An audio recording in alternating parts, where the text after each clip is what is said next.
उत्तर प्रदेश विधानसभा चुनाव के पहले चरण में 11 जिलों की 58 विधानसभा सीटों पर वोट डाले गए। इस बार इन सीटों पर 60.17% मतदान हुआ, जो साल 2017 के चुनाव से 2% कम है। पिछले विधानसभा चुनाव में इन निर्वाचन क्षेत्रों में 63.47% मतदान हुआ था। साल 2017 के चुनाव में बीजेपी ने इन 58 सीटों में से 53 सीटों पर जीत हासिल की थी। चुनाव आयोग की तरफ से बताया गया कि आगरा में 60.33%, अलीगढ़ में 60.49%, बागपत में 61.35%, बुलंदशहर में 60.52%, गौतम बुद्ध नगर में 56.73%, गाजियाबाद में 54.77%, हापुड़ में 60.50%, मथुरा में 63.28%, मेरठ में 60.91%, मुजफ्फरनगर में 65.34% और शामली में 69.42% मतदान हुआ। पहले चरण की इन 58 सीटों पर 2017 में 63.75 और 2012 में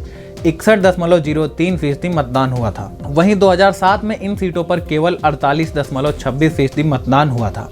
इस चुनाव के बाद सपा की मुलायम यादव सरकार को सत्ता की कुर्सी से बेदखल होना पड़ा। चुनावी विशेषज्ञ कम मतदान को सत्ता परिवर्तन की लहर के रूप में देखते हैं। इसका अंदाजा 2007 के चुनावों से भी लगाया जा सकता है। कहा जाता है कि उत्तर प्रदेश में सत्ता परिवर्तन की दिशा पश्चिम उत्तर प्रदेश से ही तय होती है। साल 2017 के पिछले विधानसभा चुनाव में बीजेपी ने पहले चरण की 58 में से 53 सीटों पर जीत हासिल की थी, जबकि समाजवादी पार्टी और बहुजन समाज पार्टी को 2-2 सीटें मिली थी। इसके अलावा राष्ट्रीय लोकदल का भी एक प्रत्याशी जीता था। बीजेपी जिन 5 सीटों पर हारी थी, उनमें से 4 पर वह दूसरे नंबर पर रही थी। पहले चरण का चुनाव जाट बहुल क्षेत्र में हुआ है।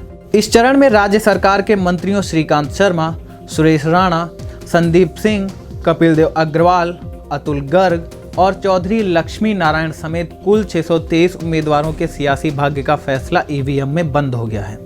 इनमें 73 महिला उम्मीदवार भी शामिल हैं।